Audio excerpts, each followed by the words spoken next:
I was ready to turn this into a karaoke session. Welcome, everyone, to the closing session of our 2021 Moving People Forward virtual conference. Our topic today is creating shared mobility systems that work for everyone. My name is Peter Piccolo, and I'm with Bicycle Colorado. I've been looking forward to this session since the idea of having this discussion on micromobility first surfaced.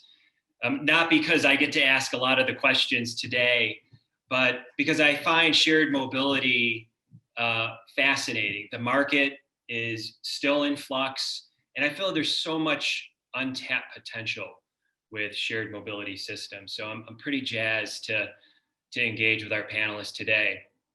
I'm also excited to engage with you. So for those of you who have participated in previous sessions, you know that chat box and the Q&A box are pretty active. So I want to encourage you to start introducing yourself now, your name, where you're from, say hello to other folks that are on the line.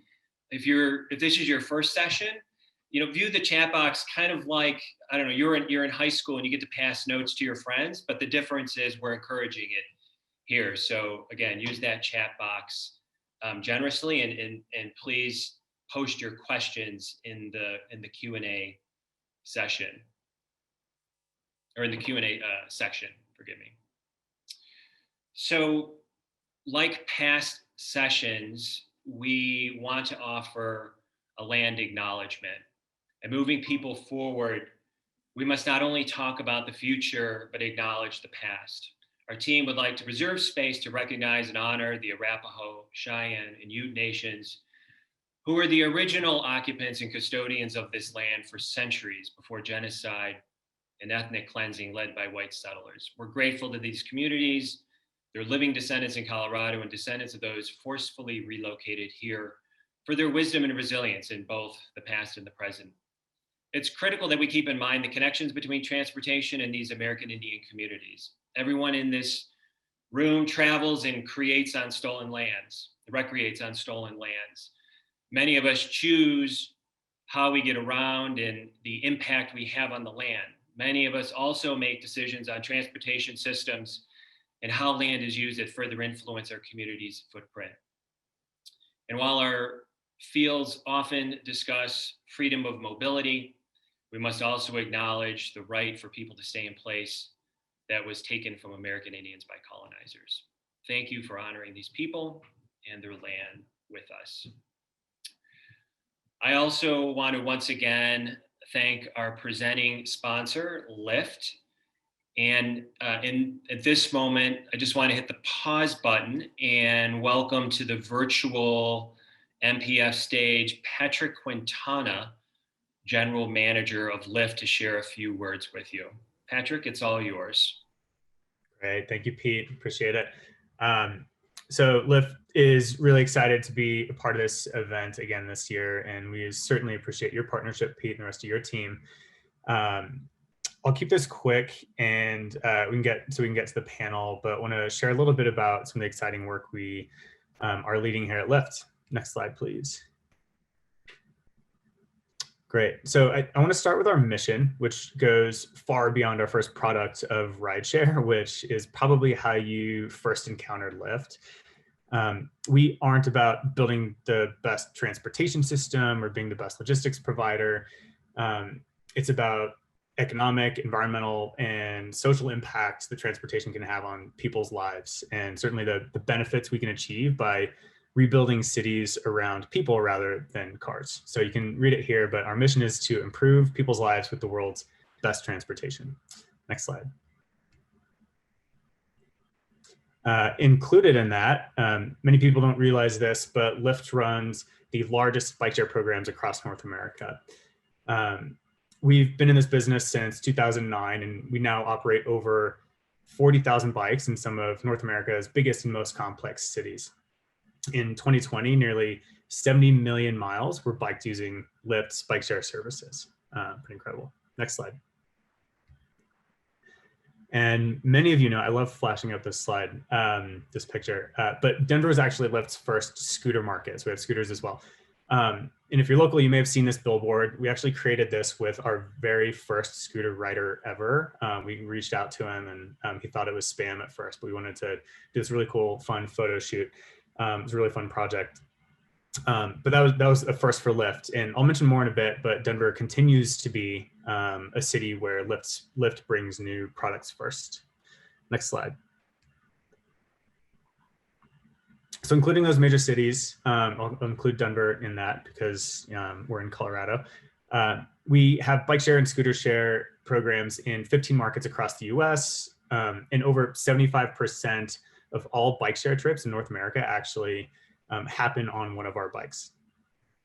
We operate those systems under various partnership models, but the vast majority of bike share programs are exclusive public-private partnerships, which is a framework that we believe helps drive the most equitable outcomes. Next slide.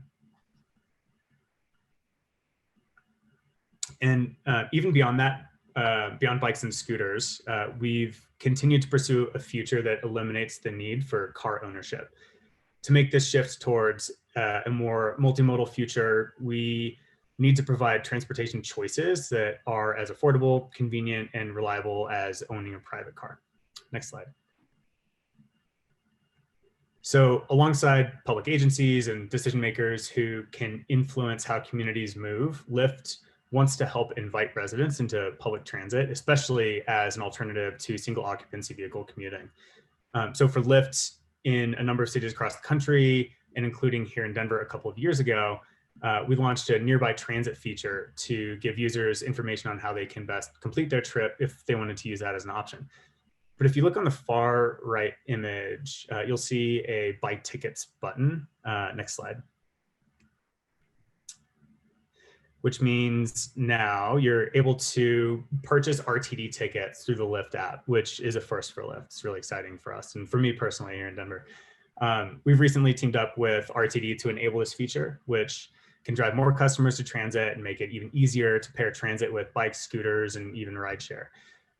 Lyft believes that public transit should be the backbone of multimodal cities, and bikes and scooters providing those first and last mile connections. And notably, our vision is already driving people into what I'd call right-sized modes. So last year, we had 1.5 million new riders who took trips on our bike share systems. 56% of them came from Lyft's rideshare ecosystem. So I think that's pretty incredible in terms of mode shift we're able to drive. So we're really excited about what a future could hold when we fully combine these modes. Next slide. I also want to briefly note that a key element of our bike and scooter share programs is education. We educate users on safety quite a bit, which was the objective of the training you're looking at right here, which took place at Union Station. But we also focus on things like how to sign up, how to use the app, and what multimodal features are available to riders. But another major focus of ours is the Community Pass, which is in Denver, a scooter membership for low-income riders. Next slide.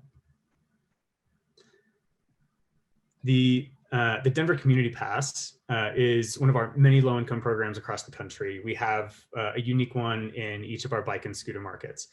Lyft continues to work toward advancing transportation equity and addressing the historical barriers that continue to prevent many low-income and underrepresented communities from accessing transportation. Every year, about 30,000 people are enrolled in our reduced fare programs.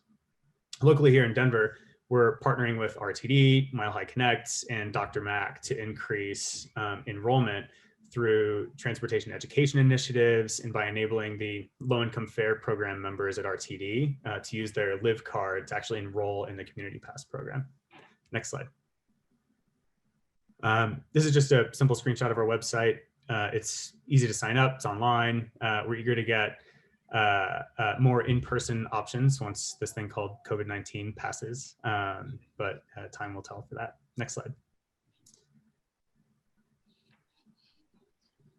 And that's it for me. Thank you for the opportunity to say a few words. And as an organization, we'd love to thank Bicycle Colorado again for hosting this conference and their continued partnership in getting the community onto two wheels. Thanks, Pete. Thanks, Patrick. Appreciate the support and the words that you just shared.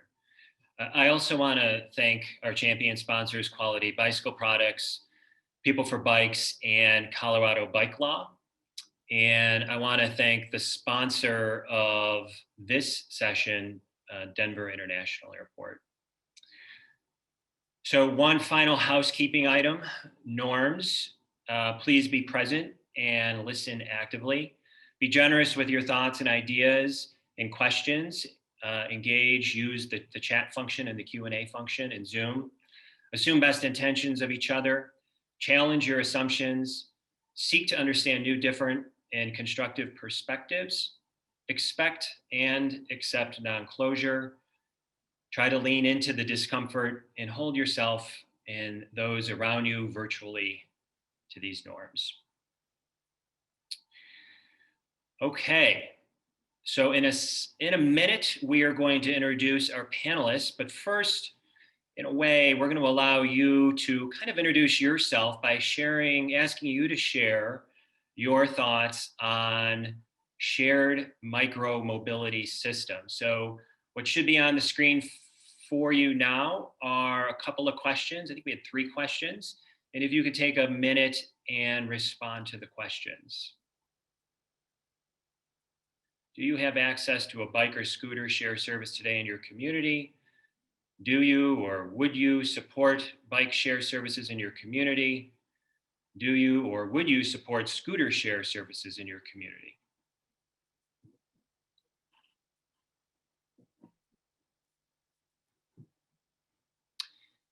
And Jack, whenever we have some volume in our responses, feel free to just pop up the results.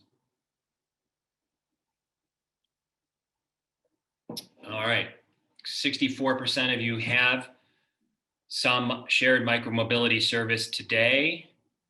All bike, and 69% scooter, and no or unsure on would you support scooter share. So a little bit different response for bikes than scooters. And we may unpack that a little bit in our conversation. Thanks for sharing your thoughts. All right, let's move on to panel introductions. I think we have a wonderful panel, not only because of the expertise each person will bring to this conversation, but we have the perspective of government, a private operator, and nonprofits.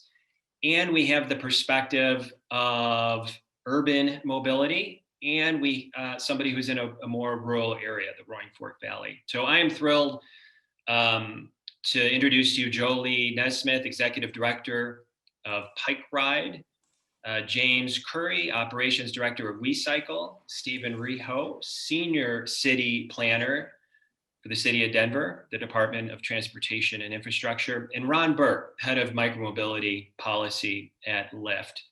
So I've asked each panelist to prepare a 2 to 3 minute introduction. And Jolie, we're going to start with you. Awesome, great. Thanks for the invite, and I'm really honored to be a part of this panel and to share with you guys what all we're doing in Colorado Springs, because it's pretty fabulous.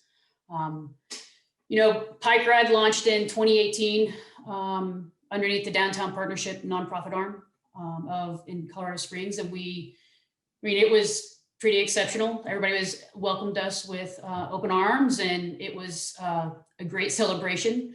We had about 250 bikes. We quickly realized that due to our topographic nature and, you know, considering a large portion of our visitors come from out of state, that we would benefit from having electric assist bikes.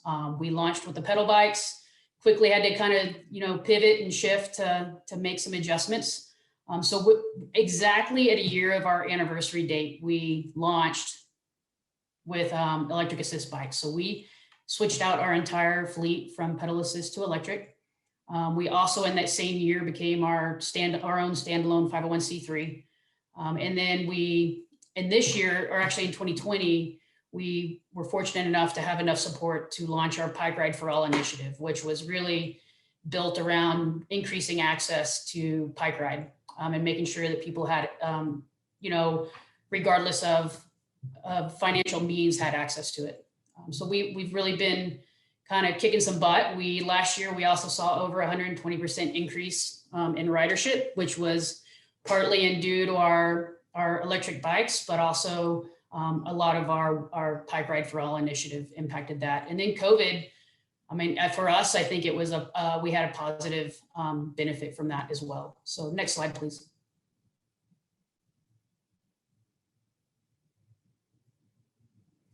Our mission statement, real quick, I mean, we all have to go down this road so you know who we are, is to elevate our community with a fun, healthy, planet-friendly, and cost-effective way to get around. We do have 4 core values that we try to stay focused on and steer us through our processes and development. It's to promote an accessible and healthy form of mobility, embrace and serve the community that we live and work in, be committed to equity and inclusion in a way that promotes respect for all persons, and then also integrate sustainable practices into all aspects of operations. Next slide, please. Since we are talking about equity, and that's been our big focus for us as of the start of 2020, I just figured I'd break it down for you so you guys could see what we've been doing. We did launch our We Ride Pass in 2020, which is a reduced cost membership opportunity for anybody experiencing financial hardship. During 2020, we laxed really basically anybody that would contact us saying, hey, we're experiencing some financial hardship, we would allow access to that opportunity, knowing that COVID was impacting people differently across our community. We also launched an Adopt a Bike program, which was where we gave our bikes and a charger to healthcare workers at 2 of our local hospitals. And they owned that bike, so they could park it in their garage, or they could use it. They could be in or out of our service area and still have access to a bike during that time. We also launched our street team, which is as we continue to grow and be involved in numerous different communities, realizing that having community-based ambassadors in those communities that can help tell us how we can best serve them was really helpful this past year, not to mention the fact that we couldn't be out in the public. COVID impacted that. So we launched that program this year as well, which was highly beneficial and also supporting our Bike Ride for All initiative. And then we also have community assistant programs. And this year in 2020, we were able to partner with Springs Rescue Mission, which is our leading kind of shelter for people experiencing homelessness. And we were able to provide memberships to clients that were actively engaged in getting out of homelessness. We installed a hub there, provided them education the best we could with COVID, and did some community events there as well.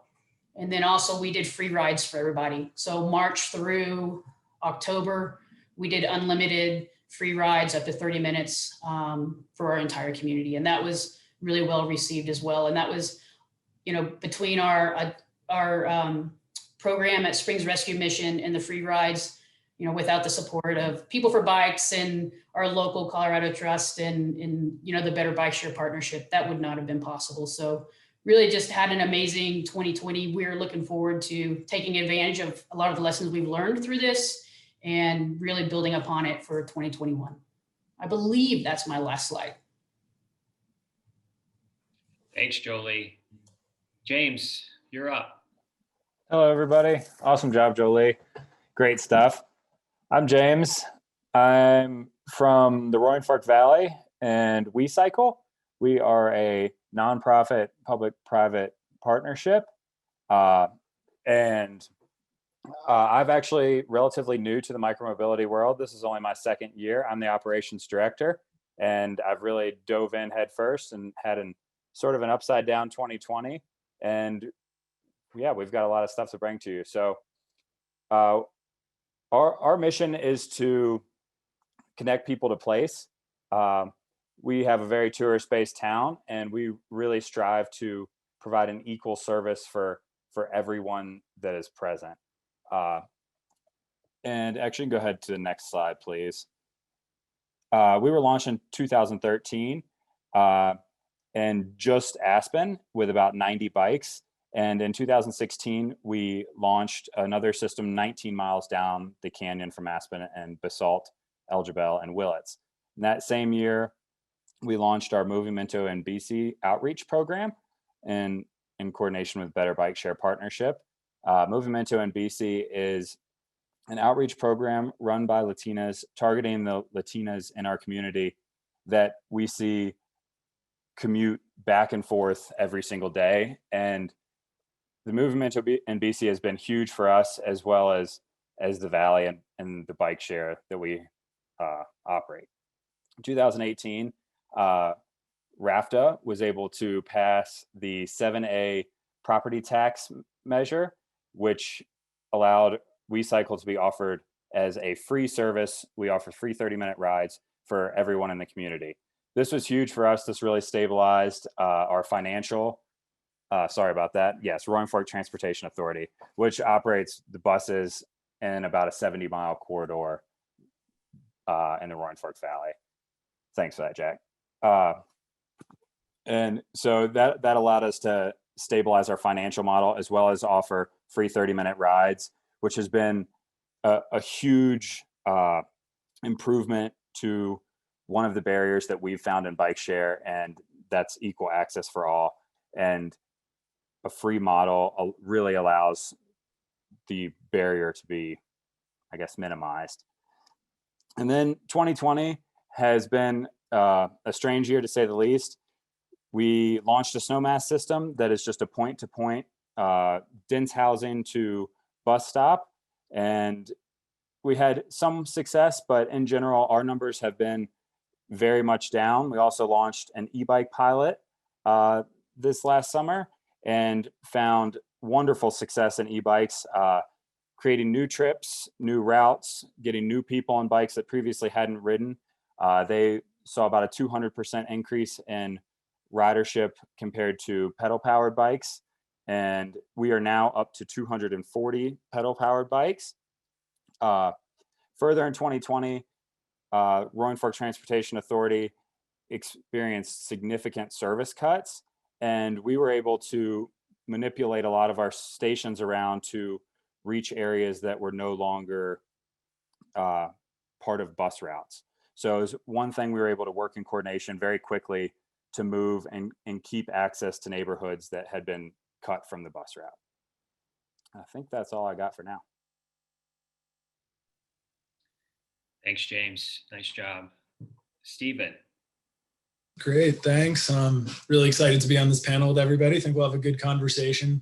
My name is Stephen Rijo. I'm a transportation planner with Denver's Department of Transportation and Infrastructure, shorten that to DOTI.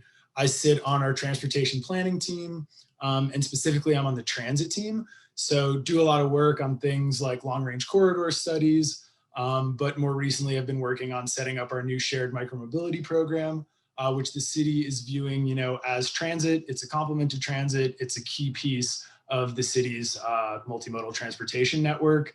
Other background on myself, history, bike advocacy, some transit work. I've worked for Bike Denver, People for Bikes, RTD, groups like that, done a lot of multimodal planning over the years.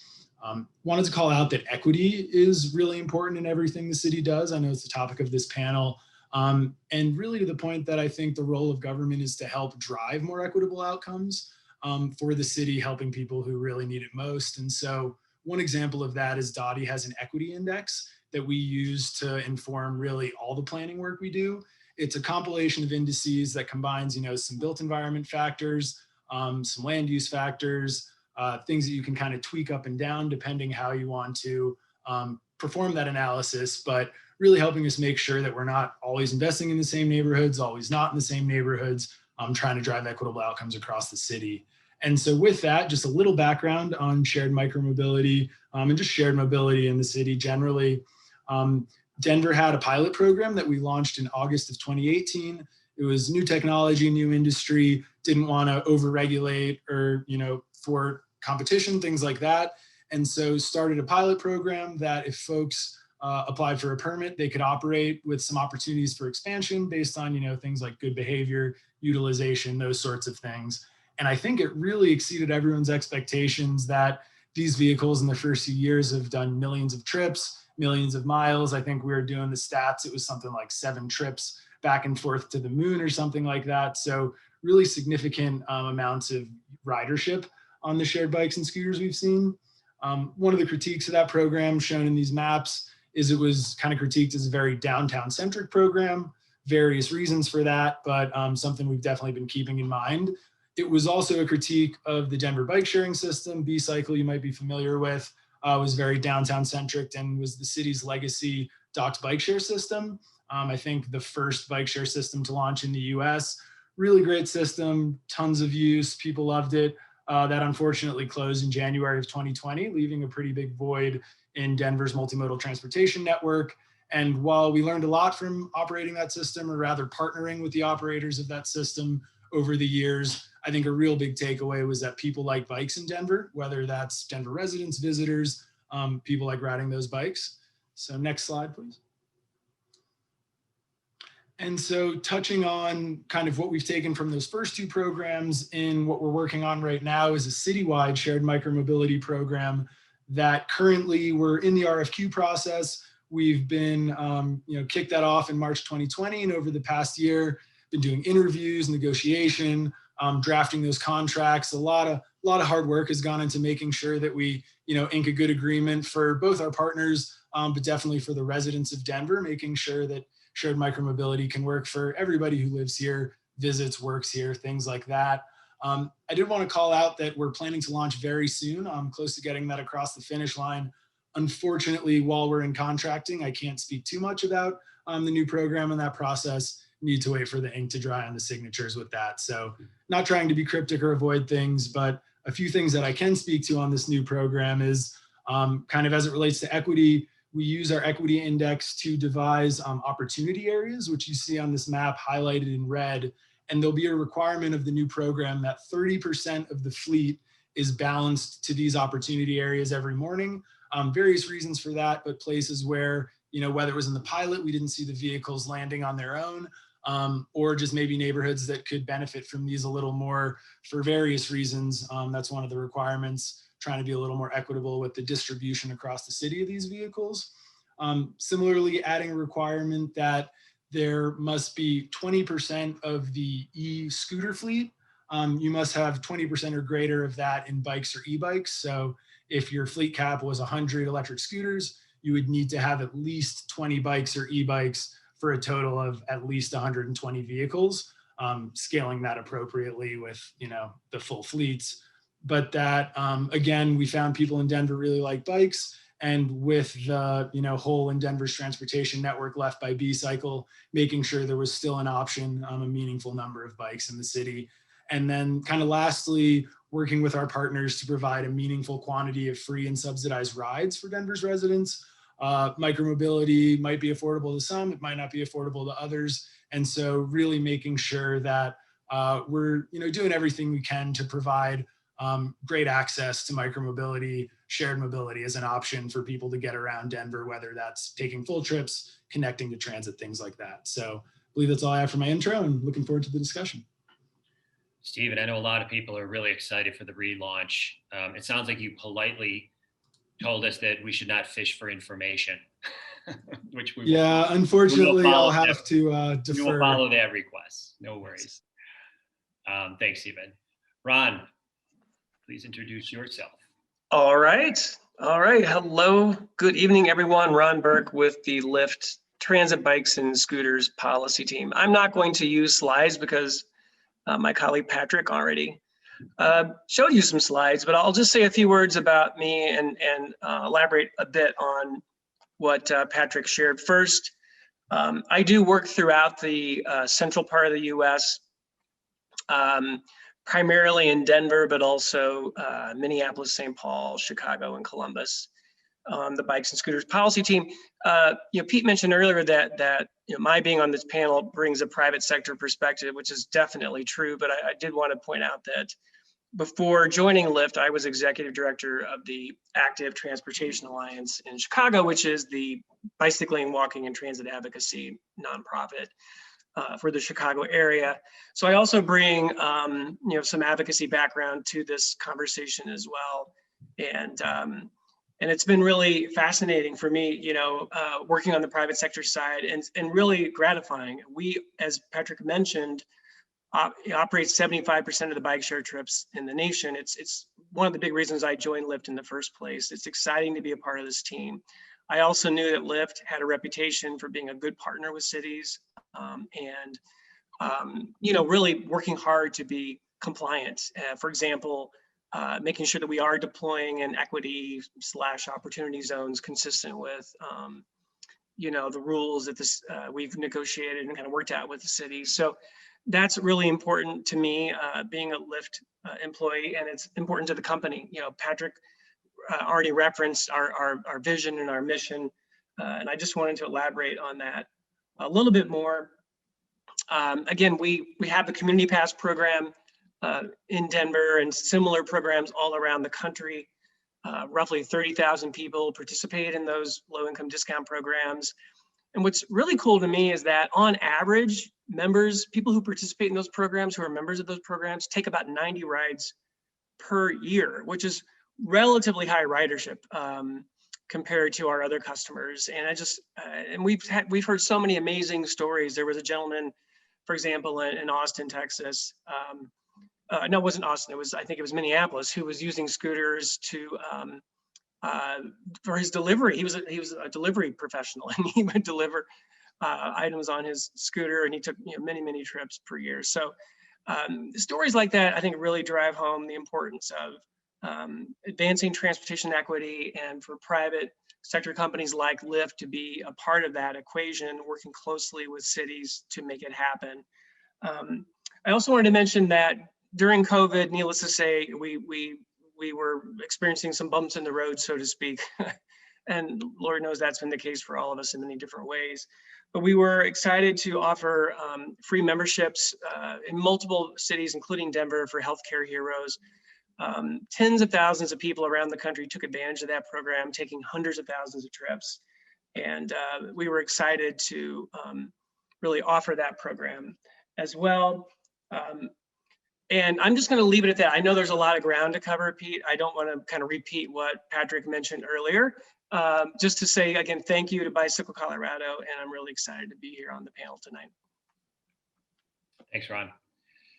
Before we jump into the conversation with our panelists, I just want to take a couple of minutes to ground ourselves in some macro data. So if you turn to the next slide. So this map reflects all of the shared micromobility systems across the United States. At the time of this report, which was compiled in 2019 by NACTO, there are 272 communities in the US that have access to a bike or scooter share service. Next slide. What I found interesting is they're not all in big cities. So you see on the left side of this chart, small cities, which is cities with less than 200,000 people. There's 17 bike share, 34 scooter share. And yes, large cities do represent the disproportionate amount of shared micromobility systems in the US. Next slide. So this is a look at Colorado, at least our understanding of the shared micromobility landscape in Colorado. And in Fort Collins, Boulder, and in Denver, those locations are in a state of transition. As Stephen mentioned, the RFP is coming to a close, and we're going to see the relaunch of a micromobility system in Denver. But this is what the footprint looks like today in Colorado. Next slide. So this is a breakdown. This slide reflects a breakdown of the devices on the market. And so you see, starting on the left with the larger circle, 48% is bike share only in cities, 34% have bike share and scooters, and 18% of locations have scooters only. And then if we were to pop out this bike piece, you see that still the majority of the systems are pedal only, 72% versus 28% with e-bikes. And then in the lower right-hand corner, you see not quite a full balance, but this mix of dockless at 23%, docked at 42%, and hybrid at 26%. And I think we're probably going to unpack this concept of dock versus dockless in a little bit. Next slide, please. So I find this slide not surprising, but still just fascinating. And it shows the growth in shared micromobility ridership from 2010 to 2019 in millions of trips. So other than the extraordinary growth, the other thing that jumps off the page is how quickly scooter share came on the market and how quickly demand for scooters expanded. And this graph would be even more dramatic in terms of growth if we went back to the beginning of shared micromobility, which, depending on who you talk to, was 2008 in Colorado, but as early as 2004 in other cities. So it's clearly a growing service.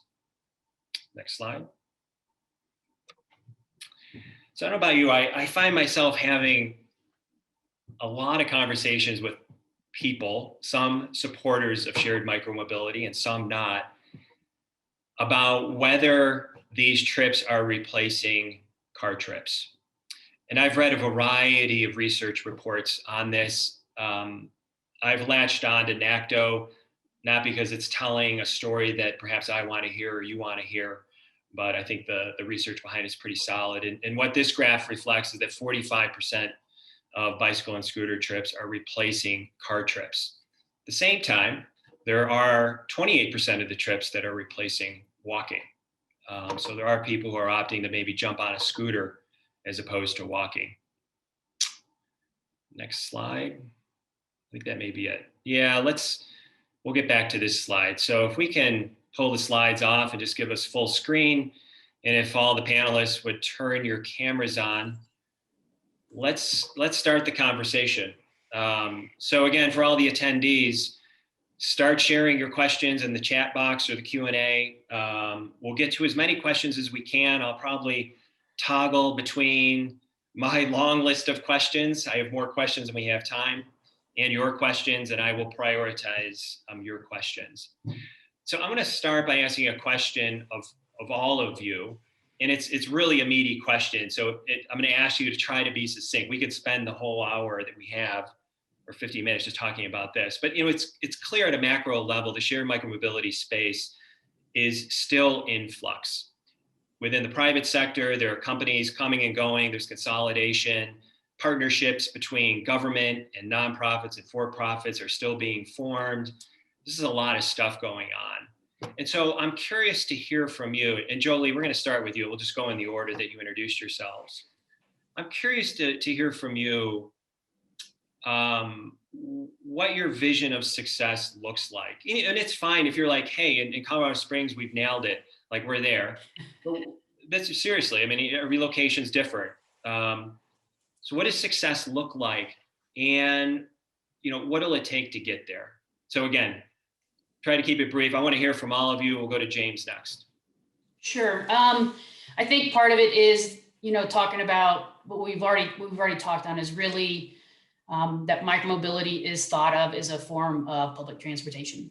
I think that's a key component. And I think that, across the US, we're starting to make some strides in that direction as well. But for us in Colorado Springs, I would say that when micromobility is available to everyone, regardless of socioeconomics, age, sex, race, gender, income, ability, when that is available for everybody, and there are safe places to ride that easily connect to whatever your destination may or may not be.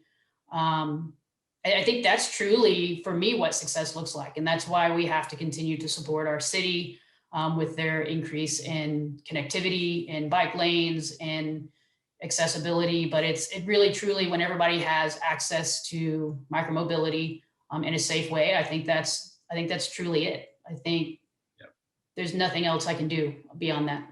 So I'm going to narrow the question a little bit and just allow you to weigh in. Like, what is one thing do you think we should do to get to that vision? Regarding your vision of success that you just described, it's viewed as public transportation broadly in the public. Everyone has that. Like, what is one thing that you wish you could do in Colorado Springs that's not being done today? Increase our connectivity and safe bike routes. Got it. Drastically, like quickly, overnight. Yeah. So are you talking about infrastructure? Yeah, absolutely. Yep. Okay. James, same question for you. Vision for success and one thing to get there. Same question, very similar answer. So I think that success is connections, and it's connecting people to the place they're going, but also connecting people between modes of transportation, and having that as seamless as possible, as well as connecting but staying relevant to everybody, to have the best option, the most environmentally friendly option, the best route. Like, is that an e-bike? Is that a scooter? What is relevant in today? What's the best way to get to the place that you're going? I think that building on that is how we can succeed, and also hurdle. And is there anything you would like to see done differently, or that you'd like to do in the Roaring Fork Valley to improve the service you have today? We would always love to continue to more station locations, to continue to spread out, to be able to reach more neighborhoods that we currently don't have the means to be able to reach. Tell me again the number of bikes you have. We have about 240. And do you know off the top of your head how many people live in the valley to Mm, those bikes? uh, the area that the bikes are, Aspen's about 7,000 people, and then the Basalt area is similar size. Okay. And then you have a big tourism population, of course. Yep, absolutely. Okay. Stephen, anything to add on this? I think they hit on some good ones. A few points when you asked us that come to mind. I think, a successful program, it's safe. We have important Vision Zero goals. We don't want anyone getting hurt. So how can we make it so that whether it's through better bike facilities or more safer vehicles, whatever the case may be, we want it to be a safe program. I'd say citywide, access to everywhere in Denver. Been working with some neighbors who've said, shared bikes and scooters are great, but I can't really use it to get to my local shop. Things like that. I'd say in line with equity, I'd say affordable is a really key piece here. Whatever the case may be, if that's full fares affordable, if some reduced rates, what's affordable to you, I really want to make sure that everyone can use these vehicles to get around. And then I think the last two things I've thought of are, organized is a key piece. We've seen people sort of learn how to use and park these vehicles over time, but something that's organized and doesn't impede folks who might have a harder time getting around, whether that's using a mobility device or something like that. And I think lastly, it's the cliche one, but like fun, right? We spend a lot of time setting up these systems. And I think for me, started biking around the city because it was enjoyable versus driving in traffic. So keeping the fun element to the systems we set up and the facilities we have out there, I think probably those 5 things come to mind. Thanks, Stephen. Ron, you have a wide lens. Of course, you look outside of Colorado. Anything to add? Yeah, I think, well, I'll just start with Denver. I think for us, definitely success is helping the city meet its climate, transportation, and equity goals. We know to do that, it's clearly about accessibility and connectivity infrastructure. If we really want to advance micromobility to the point where it's driving substantial mode shift and really helping to drive down VMT, we've got to get the infrastructure right in addition to the equity portion. There's just a very small percentage of trips that are made on bike and scooter, whether that's shared or otherwise. And that's largely a function of bad land use planning, poor infrastructure, and prioritizing the car and car ownership over just about everything else. And that's true across all the cities I work in. It's not just true in Denver. So we want to help the city meet its goals. We think it's definitely doable. I would just point out, and I know we're going to dive deeper into this, Pete, but it's about more than transportation mobility. It's about economic mobility. It's about personal safety. There are other factors at play here that need to be tackled at a societal level for us to really be successful in terms of meeting these goals. Yeah, I do want to get back to that. You have a compelling vision for the potential of micromobility that extends beyond mobility. And I want to unpack that a little bit. So before I turn our focus to equity, some questions are starting to pop in the Q&A box. And I just want to knock off what I think is a pretty, it's a good question, but I think it's an easy question for you to answer. Has the desire for increased sanitation from the pandemic impacted needs from users on shared mobility? Are users more apprehensive for shared bike scooters given uncertainty of sanitation? And I'll just add on that question, whoever wants to respond first in. There's this question around public transportation too. And what's safer from a sanitation health standpoint? Anyone want to jump on that? Well, this is Ron with Lyft. I can say that that concern certainly surfaced, in pretty much all of our markets, especially early in the pandemic. And we took extra precautions across the board to protect not just our riders, but also our staff, and our contractors as well. And I think we did that, successfully. Any concerns about, transmission from bikes and scooters, I think is waned to a certain extent. Certainly, we continue to be diligent about cleaning our devices and following the protocols that have been that are required, in our local markets. But at the same time, Pete, you as you point out, that we definitely saw some folks switching to bikes and scooters because they were concerned, at least for a while, about riding transit. And I think that's introduced us to some new customers who data suggests are now kind of open to multimodal trips, as folks start to gravitate back to transit. We definitely hope that will happen and believe it will. So, folks who maybe weren't trying bikes before, they tried a bike out, a bike share bike during the pandemic, loved it. And now we're hoping they'll ride that bike to transit, as folks start to travel more. Yeah, the only thing I'd add, I've heard some stories of providers putting wipes as an attachment, giving away portable handles. I mean, that's the issue. That's where the contact is, right? And once you sanitize that, you are outside and able to socially distance as well, which is wonderful. Okay. Pete, yes. Pete, I would just add in there too that we were in a similar boat as far as when we had conversations with people that one, I think similar to Denver, is that our metro department had some difficulties as well with people getting sick and not having enough drivers and having to cut routes or in them short. So I think we also saw some new riders due to that. We also have a new line item in our budget that's for hospital grade disinfectant, so it's we will continue to source that and make sure we keep everybody safe. But I think that there was definitely a need for a safe single passenger mode of mobility, and Pike Ride in Colorado Springs was definitely a part of that, offering that. Yeah. All right, well, let's talk about equity, and let's again ground ourselves in data. Jack, if you could pull up the slides and show us the next graph. There's a lot going on in this graph here, but let me just simplify it for you.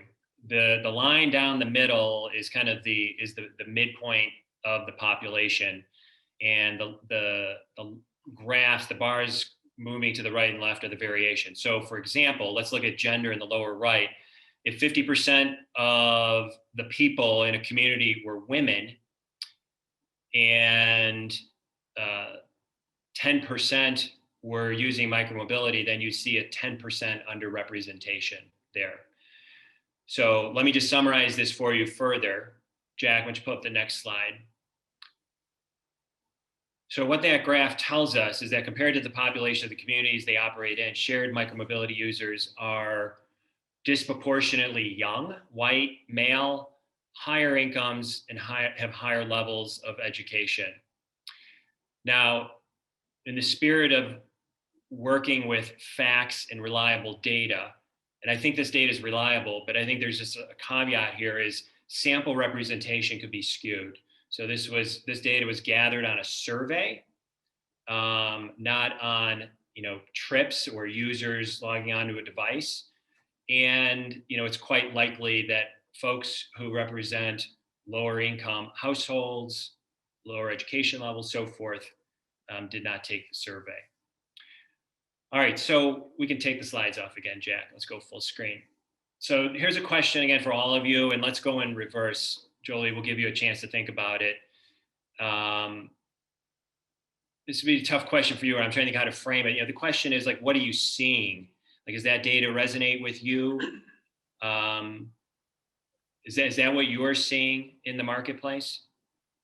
I'm sorry, was that question for me, Pete? Yeah, let's start with John, then we'll go to Stephen and James. And yeah, I don't have our ridership data at my fingertips. Haven't and that's kind of an evolving process that we go through, getting a handle on who our riders are. There are some limits to accessing that data, because of privacy concerns and so forth when it comes to demographic data, but certainly could share some of that with you later. I just don't have it at my fingertips. What I can say though is having worked in this kind of micromobility space for a while, is that certainly when it comes to cycling generally, right? The data that is out there, putting aside whether it's shared cycling or otherwise, we tend to see that demographic skew that you just, we're sharing in the chart, right? Skews male, skews more affluent.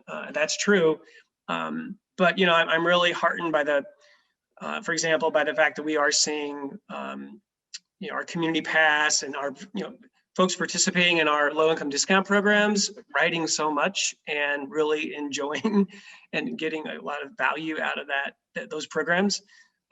So, I mean, there's a lot that needs to happen to continue to really make sure that our, micromobility customers and whether that's shared or otherwise, riders really reflect, our cities as a whole.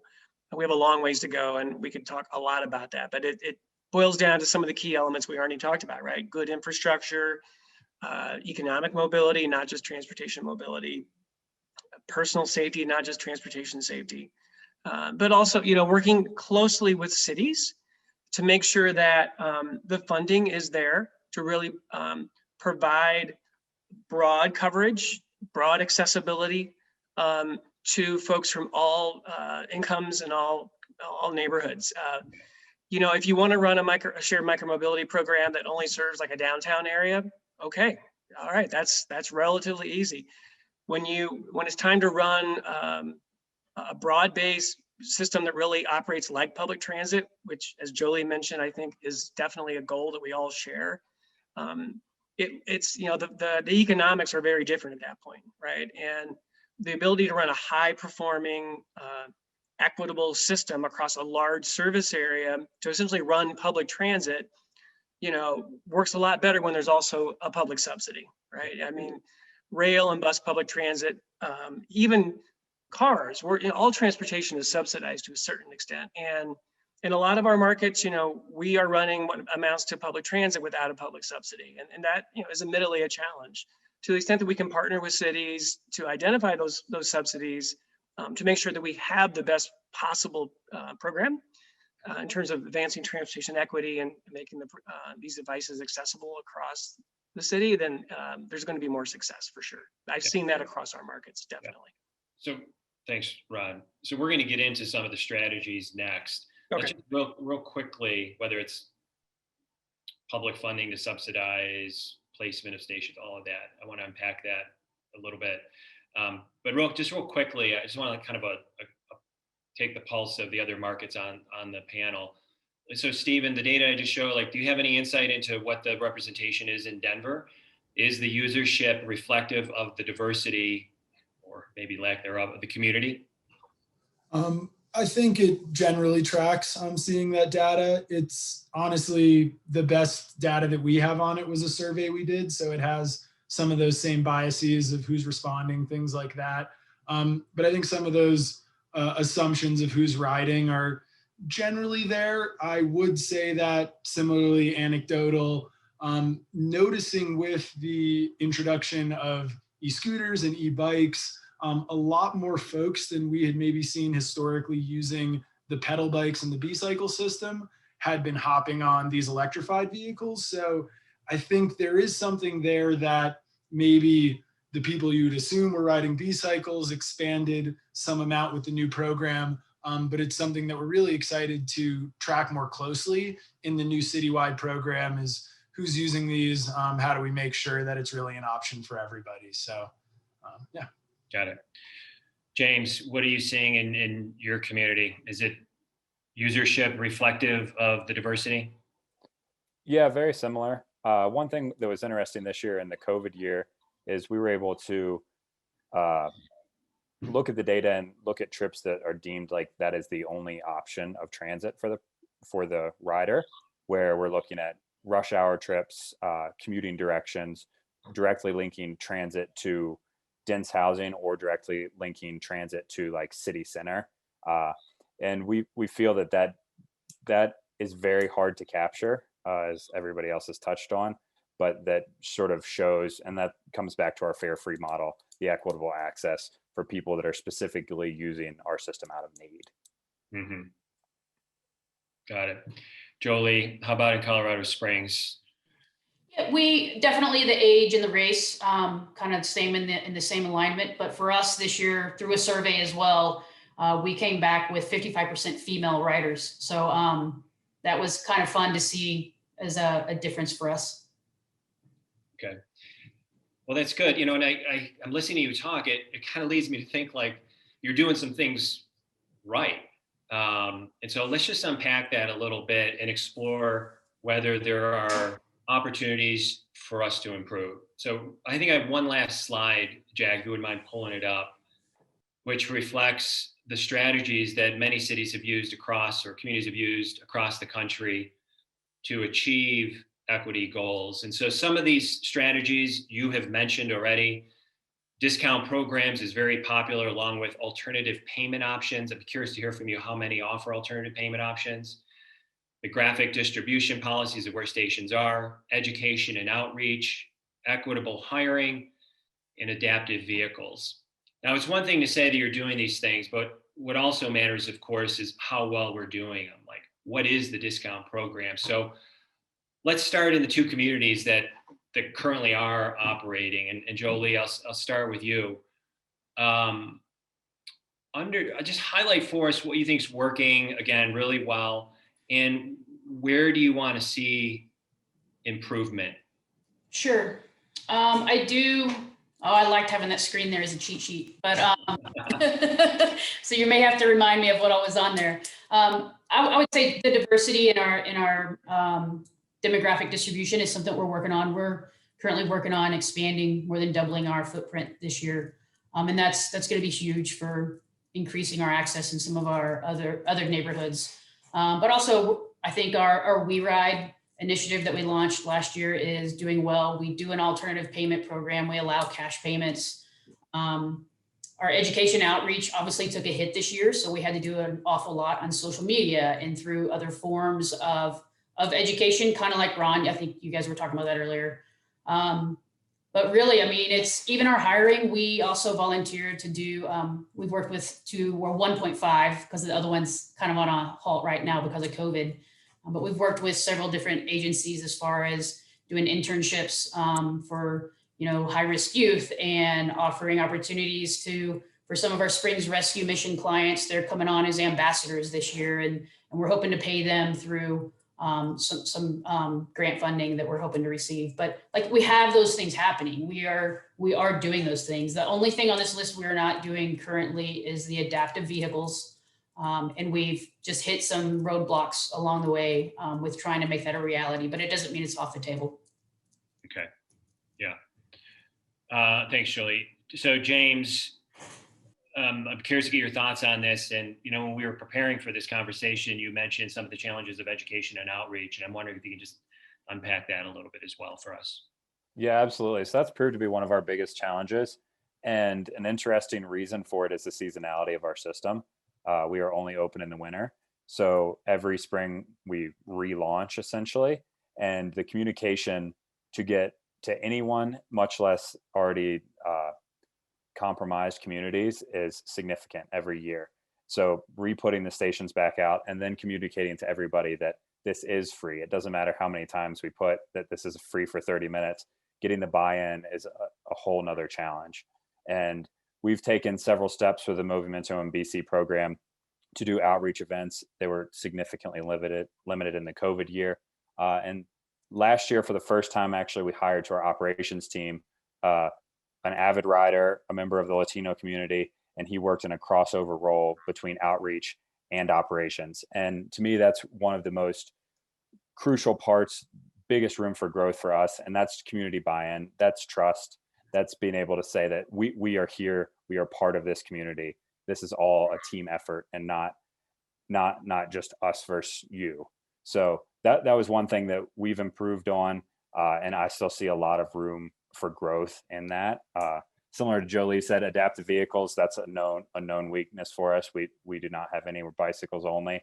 E-bikes, it's a whole nother step. We can go further into that later though, if you want. Is funding one of the challenges, James and Jolie, for adaptive vehicles and e-bikes, just a higher price tag? It's part of it. I did some outreach with Fort Collins and some other programs in Denver B-Cycle when they were still operating, and trying to gather some of the best practices. And a lot of that communication was it's expensive. So finding a way to subsidize that, but also just operations. I went into a kind of a deep dive in that world once upon a time, and just operationally, it's tough. What does a person that uses a mobility device already do with their mobility device when they get on an adaptable? Like where do we store it? What do we do with it? Do we make sure that there's places for those things to go on the bike? Or do we do a delivery system when somebody calls and says, hey, I would like to use, an e-assist trike for the day? Or does that mean we're storing it at our office and then we're going to stop and drive it to their house? There's a lot of people that have tried this and done it, and some that are doing it very successfully. But we just haven't quite been able to find a way to make that fit yet. The two really quick questions, and then we do need to get to the chat box. A bunch of questions are coming in, and I'm neglecting our attendees. I'm monopolizing the time. So real quick response, Ron, have you seen in the US market any community offering adaptive vehicles on a shared platform? Mute button, man. Sorry about that. Yeah, so Lyft operates adaptive programs in some of our markets already. You do? It's certainly not off the table. In Denver, I don't think it is challenging operationally, as Jolie mentioned. I also just want to follow up on James's point. Community buy-in is so important. I'd actually hope to have one of our community outreach and engagements experts to be on the panel tonight, who really works and supports our equity programs. She wasn't able to make it, but so much of our success when it comes to the low-income discount programs is really a function of working closely with partners, and those partners are helping us, reach the folks who ultimately sign up, and take advantage of these programs. And in Denver, we're working really closely with Mile High Connects and Dr. Mac, for example. Got it. And the last quick question I'm going to direct towards you, Stephen, and it's about funding equity work. Can you share some thoughts on what are some of the optimal funding structures to make equity work happen? There's clearly a cost, right? You have riders who are unable to pay and rightfully have discount programs. It costs money to balance systems, to cover the neighborhoods, like the neighborhoods you highlighted on the Denver map. What is a sustainable funding structure for this? Who pays for it? Yeah, so a bunch of ways to think about that. But one example that we've sort of been pursuing for Denver is really looking for, mutually beneficial partnerships with some of these operators. So whether it's a direct funding or an exchange of value, how through, strong partnerships, maybe longer term partnerships, can you say, we have an agreement here, we can work together for X amount of time and set some mutual goals. I think that's been a real key to the success of our pilot, and something we've been paying attention to with our new program is how can we not be, overly burdensome government, but rather partner with some operators and help in pursuit of, some of these mutual benefits. But yeah, we're candidly still figuring out the best way to help supplement the funding of these programs, as currently it's really been a zero funded program from the city. Can I add to that, Pete, real quickly? Yeah, please go ahead. Yeah, this is Ron with Lyft again. Yeah, I agree with Stephen 100%. I think what we've found is, especially when you're operating in larger markets, like Denver and so forth, and your goals really are very similar to public transit goals, right? There are three really key variables that can help make a program successful in terms of that private-public partnership relationship. One is exclusivity. Just being really transparent here with you all. When you're trying to run multiple public transit systems in a market, it doesn't go so well. It's one of the reasons you typically have like one transit system in a big city, right? And if we're trying to divide those revenues up between multiple providers, it makes it a little more challenging to make it work financially. 2, multi-year agreements. That gives you more of a runway to kind of plan ahead and work closely with the city to meet their goals over time. You know that your investments in year 1 are going to still be there and kind of paying off in years 2, 3, and so on and so forth. So I would say those are, and then public funding, right? So to the extent that we're going to continue to grow the program and really make it high performing and broad coverage, equity programming and so forth, public funding, I think, is ultimately key, for a long-term success. So those are 3 key variables: exclusivity, multi-year agreements, and public funding. At least for the bigger markets. It may be different for some of the smaller markets. I'm not so sure. Yeah. Okay. Thank you. So let's dive into the Q&A box. Wow. Some tough questions here. I think we addressed the first one by an anonymous attendee on funding and like how do we subsidize passes and so forth. So let's go with this. And Stephen, I think maybe you're on the hot seat for this one because you're work at a municipality, work in government. Although this is, well, we'll go with it. If micromobility is in fact replacing car trips, it will reduce vehicle miles traveled, which will impact gas purchases, which will reduce the gas taxes, which are used to support DOT's work. And we could say the same thing with the emergence of electric vehicles. What will be an alternative to properly fund the work of DOTs? Yeah, so good question. How's DOT going to be funded?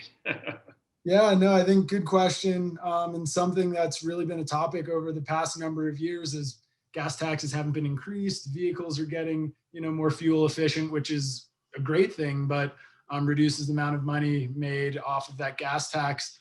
I think, right, we're always exploring other revenue streams, whether that's creating new programs, things like that. But candidly, I think it's a really big challenge that, we look to our partners for, successful agreements, as I mentioned in the last question. And then I think seeing another question in the chat, where can we find grant monies that help us invest in some of this new infrastructure? Thankfully, we have partners in the region like Excel, CDOT, and others who are really trying to up investments in these sorts of things. And so partnering with other groups wherever possible. But I think big picture, right? Shared mobility, shared micromobility is a relatively affordable system to run when you think of, what the city spends on traffic signals or things like that. So trying to find the ways we can move the most people the most efficiently and cost effectively, and shared mobility does pretty well there. All right. So I'm going to have a question about safety. Perceived safety and what safety means as individuals has been discussed throughout this conference. It has indeed. Aside from providing safe facilities, how can we improve the safety of micromobility operations? I'm not quite clear on what micromobility operations means. Maybe one of you do, but I do want you to speak to like safety in general and how you're promoting safety for your end users, and maybe safety in general. And then if you wouldn't mind, one of you would mind speaking to something that we hear all the time, not all the time, but we hear enough of from disability advocates is devices and sidewalks, like impeding rights of way. And so, Jolie, could you take a stab at this? Yeah, it'd be my pleasure.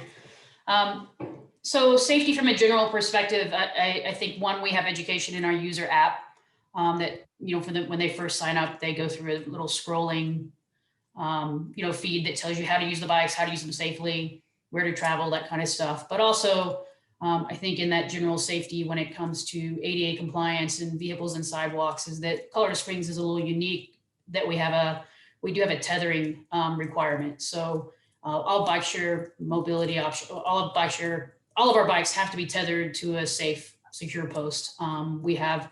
We're one of those kind of pseudo dockless kind of operations. So you can still lock a bike to a cafe railing, you can lock it to a city bike rack, but it's tethered to something, which helps tremendously. And then users also have to submit a photo of their properly locked bike prior to ending their trip. So we get to review those. It helps keep our city streets, our city sidewalks safe, and keeps those vehicles out of the pedestrian right of way. But also I mean, we've heard from our city code enforcement that, you know, they have not had a single issue with a bike ride bike. And I think a lot of that is due to that lock-to tethering mechanism that's on our bikes.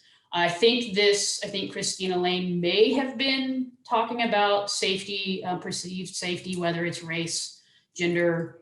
You know, I just sat through a long a panel last night with Tamika Butler kind of talking about this. So that's where I think this person might be coming from, and from some of the sessions I've seen you guys offer during your conference. So I think from that standpoint, I think that's where we have to go back to planning. We have to look at, you know, how are we planning our roads? What are we doing? Also, our policing, as we all know, is a huge impact. So when a human being of color can't walk down a street or go for a jog in his own neighborhood without getting attacked, that's where that safety comes into play. And I think we all have to check our own privilege and understand that it's not equal. It's not an equal playing field. So what do we do in our own space to make that known and to talk about it and be uncomfortable with it? Yeah. Well said. So I'm going to ask a question from David Chen from the Denver Bicycle Lobby. How you doing, David? Stephen, this may be one of these questions that are off limits, but I'll let you decide, and we'll respect that if it is. Is Denver going to recruit community ambassadors as part of the new multimodal program, or is it left to the vendor to do that outreach? Yeah, so mostly off limits, unfortunately, but I think these are the types of things that we're definitely open to in partnering with, you know, groups and advocates in the community, you know, business improvement districts. How can we really, you know, I think messages that come from a trusted source land a lot better. And so using those avenues we have, I assume the operators will be very interested in getting the word out as well, as that's, you know, part of their business model to have people know about the system and riding it. But we are brainstorming some creative approaches, of which I think this is a great suggestion. Great, thank you. All right, I'm gonna ask a question from my teammate, Peep. Love this question. She sent me an email today bringing me up to speed on the Federal Bike Share Transit Act, which was recently introduced. It could make local bike share programs eligible for federal transportation funding and define them as a mode of transit in federal law, guaranteeing an established source of financial support for governments. How much of a game changer could this be for Colorado's bike scooter share systems? I'll just throw that out there rather than pick on one of you. Who wants to jump on that? Can I jump in, Pete? We're really excited about this at Lyft. I think it could be huge. There are relatively small amounts of federal grant dollars available. Well, for bicycling in general, let's just say that right up front. And then especially for bike share, it's virtually non-existent. And so this could be a huge change. We're working this legislation hard in DC. We're also working really hard to pass the Bicycle Commuter Act to reinstate bicycle commuter benefits that were taken away a few years ago, and not only to reinstate them, but to make them better. And so we're excited. I think both of those bills, both of those changes could be really significant in terms of driving more, you know, cycling generally, but in particular bike share ridership. Does anyone else want to weigh in on that? Yeah, my answer's short, but very excited as well. I think these are the things we track closely as we're trying to operate a, you know, revenue neutral program right now. So any influx of funds, as I mentioned earlier, to a relatively efficient, cost-effective program could really go a long way. So been following that closely as well. So I would be remiss if I just didn't acknowledge that all of us on this panel present as white, which doesn't actually speak to the equity or diversity in this space. And so in your experience, is there much diversity in the shared micromobility space? And like, what can we do to foster a more diverse group of stakeholders? I'll go. Great. Way to go. Thank you, Jolie. Yeah, I mean, if you guys didn't notice, I'm the only female on the call. You know, and I think similarly, when I first started in this world, I oftentimes felt like I was in a good old boys club. Even some of the first original conferences that I went to, it was very rare to have another female in the room. So I think we're making strides in that area already. The last time I was able to be in a room full of people, it seemed like there were definitely a larger female representation. So that it's been nice to see that shift happening, which gives me hope that we're going to continue to see an increase in diversity. I do think it comes down to really being willing to hire people and create opportunities for diverse populations to learn about bike share and to have experiences. And I mean, I used to joke when I first started this job, people would say, how did you end up in the bike share world? And I would say, oh, I got a master's degree in bike share. I think most of us, I mean, maybe not you, Stephen, but, have a pretty diverse route to getting to this. And I think the more that we open those doors and hire more people and be willing to train those people up, I think that we will see more diversity. But I think it starts with our equity programs. Thanks, Jolie. Anyone want to build on what Jolie shared? I think Stephen here would just jump in to add that this is definitely, true. I think while I do present as white, proud first generation American, family from the Dominican Republic. So I joke I'm the undercover Latino in a lot of these. But so I think just little things, right? Like having, outreach in different languages so it speaks to the community. And another item that I'm just so excited about our new program is having a citywide program. So if these vehicles aren't in your neighborhood, you can't use them, you don't know about them, you might not think it's a job opportunity.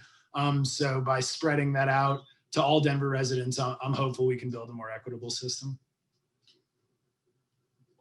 Thanks, Stephen.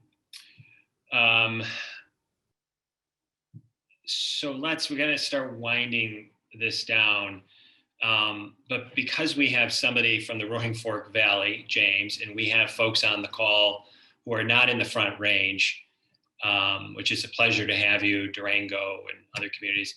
Can you just real quickly, this is off the topic of equity, just provide a couple of tips for communities that are thinking about, more rural communities like Basalt, who are thinking about maybe launching a shared micromobility system? Like, what would be the first or second step they should take to get this thing going?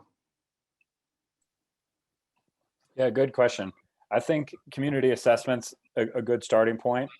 See where the need is, and then see how partnerships can line up. Partnerships, even going back to the equity thing, is how everything builds. So if it's partnership within the government, having an advocate within each agency is another huge thing. Reducing friction, and then connecting to transit is really important. How does this really fundamentally base around transit?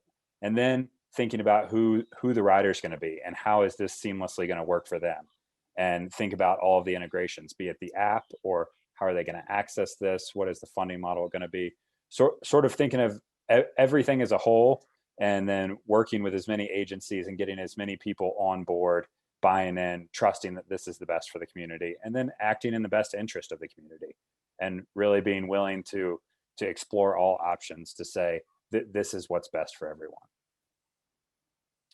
Anyone want to build on that? Provide your advice?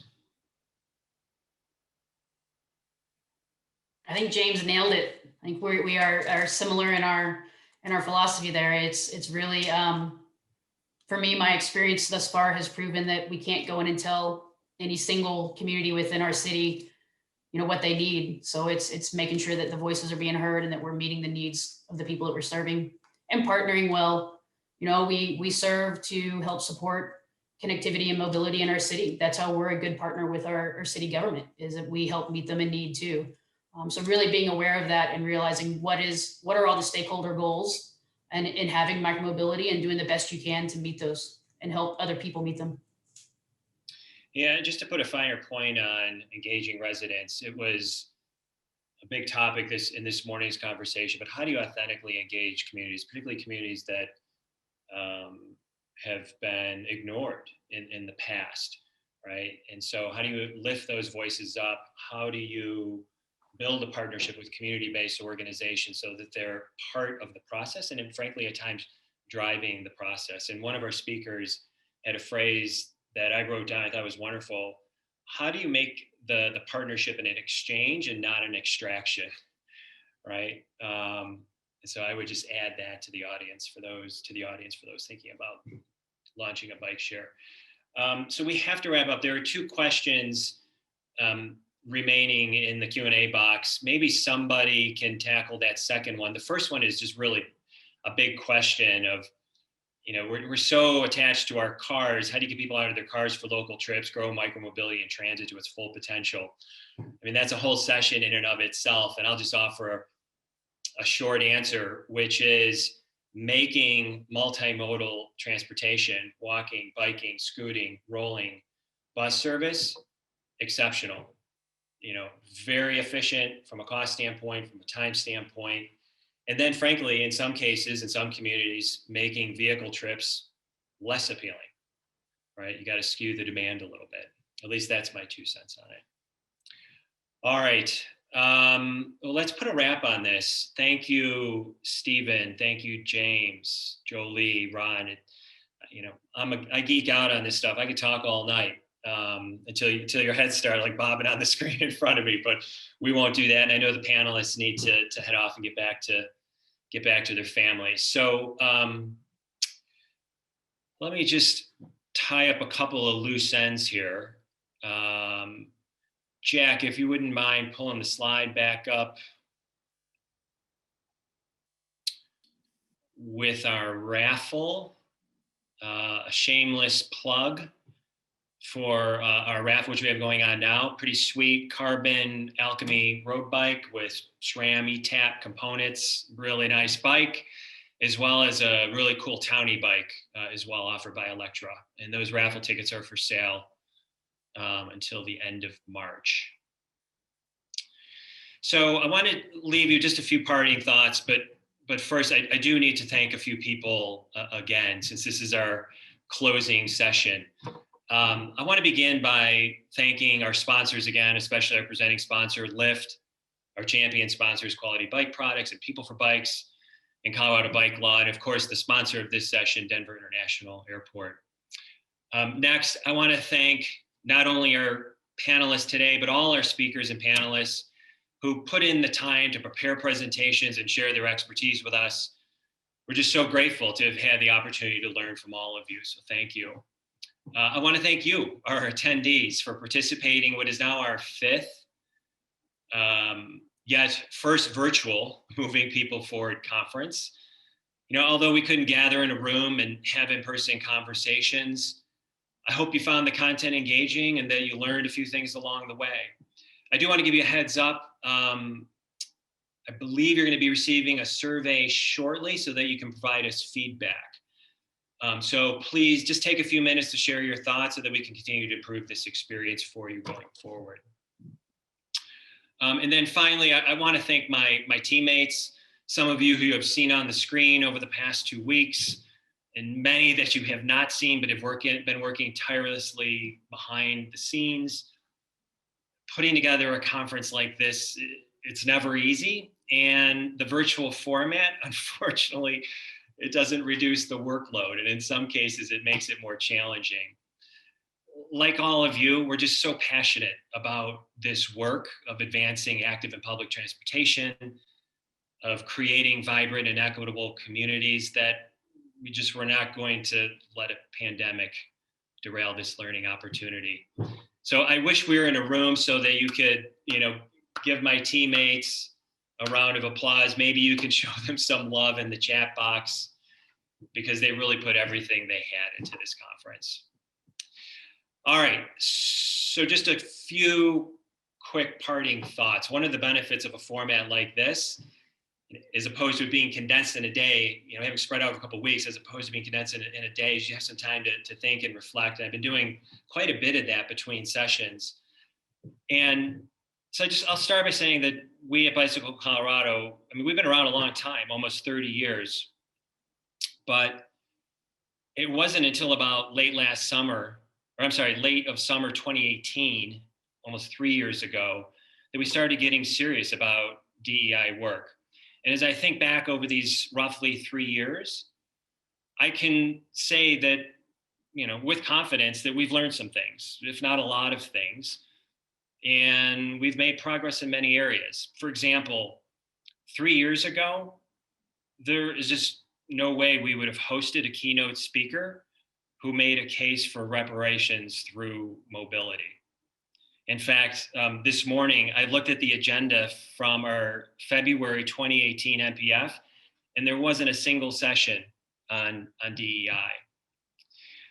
I can also tell you with confidence that the work to be more diverse, more inclusive, more equitable as an organization, and to ensure that what we do promotes inclusivity and equity in the world it's not easy.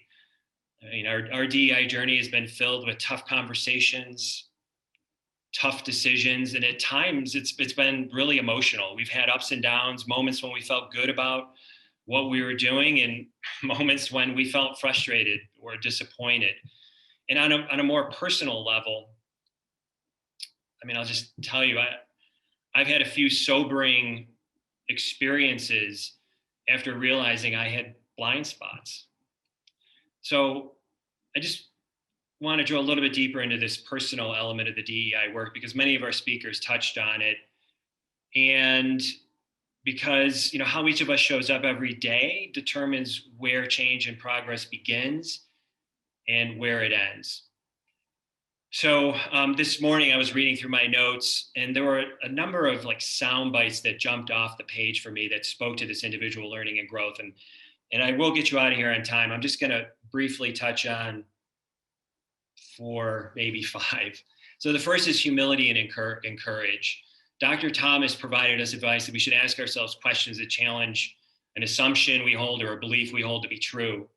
So to change a longstanding assumption or belief, to change our thinking from, I thought this was true and maybe it's not. I mean, that requires humility to acknowledge that we may misidentify the boundary of our own knowledge and wisdom, which is just another way of saying we don't think we know as much as we think we know, or we don't know as much as we think we know. And then it takes courage to change. And Nick Hyman from the city of Fort Collins this morning mentioned that, from time to time, we're just going to have to admit that we've made mistakes. Second is empathy. So my teammate Jack spoke about this in the safety session, and the fact that it takes empathy to be more inclusive. I mean, for me, empathy involves striving to understand and acknowledge another person's identity and life experience. And, you don't need to understand that person's identity or life experiences, at least not initially. But this lack of understanding doesn't make you right or the other person wrong. And it certainly doesn't give anyone permission to reject another person. So I think just exercising our empathy muscle is so important. Third is forgiveness. So for most of us, at some point, our individual learning will intersect with learning and growth of people around us, friends, family members, teammates, and others, like all of us here at NPF. Being able to join hands with others on this journey is when the learning and growth really becomes richer and interesting. And in fact, I just don't think we'll reach our full potential as individuals unless we offer support to others and accept support from others. So a question that I've been thinking a lot about, and that I'll just pose to you to think about, is what does it look like to accept support and offer support? When do you challenge or push a teammate? When do you step back and provide a teammate time and space to grapple with a tough issue? And when and how do you provide forgiveness when somebody screws up? So finally is just discomfort. And I'll close on this note and let you go. I mean, we often hear people say these conversations are, or they're going to be uncomfortable. And yeah, they are uncomfortable. And I can tell you that this discomfort surfaces in different ways for different people. So for example, to be perfectly honest with you, I was slightly outside of my comfort zone having a keynote speaker that focused on reparations. And it's not because I personally have a problem with it, I don't, but because I know that we're pushing the comfort zones of people who are surrounding us, who support our work. And it's not far-fetched that, next week we're going to get a bunch of criticism. And that's fine. It's just important to acknowledge that it's easy to say embrace discomfort, but it's another thing to actually do it. So if you find yourself outside your comfort zone, Perhaps one of your long-held beliefs is being challenged and it makes you uneasy. Rather than interpret this feeling of discomfort as an indicator of a problem, recognize it as an opportunity for progress. Discomfort equals learning and growth. The right amount of discomfort is not a bad thing, and in fact, may be good. So I'll leave it there and just say, we have learned a lot of Bicycle Colorado. I think we have made progress on the DEI front, but we have so much more to learn and so much more to do. And we're just incredibly grateful to have the opportunity to engage with many of you in this learning and in this work. And so I just want to thank you for all that each of you do and for attending tonight. It's been really just a pleasure engaging with you virtually. Have a good evening, everyone. Take care.